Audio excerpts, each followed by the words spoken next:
Welcome to Low-Key PD. In this tutorial, we're going to explore how to update time zone settings in Google Calendar. So if you're in the general settings for Google Calendar, the second subcategory down here for settings is time zone. I have mine set to Chicago time because that's the time zone I'm in. You can have it display a secondary time zone, and then you can select that as well. Maybe you've got offices, or at least main offices in two different time zones, and you always want to be cognizant of what the time is in that other office. You can have that displayed as well.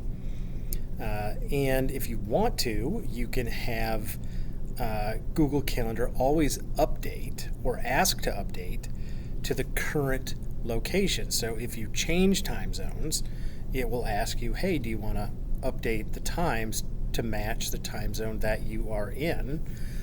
So just a couple of different ways you can manage how you experience time zones in Google Calendar.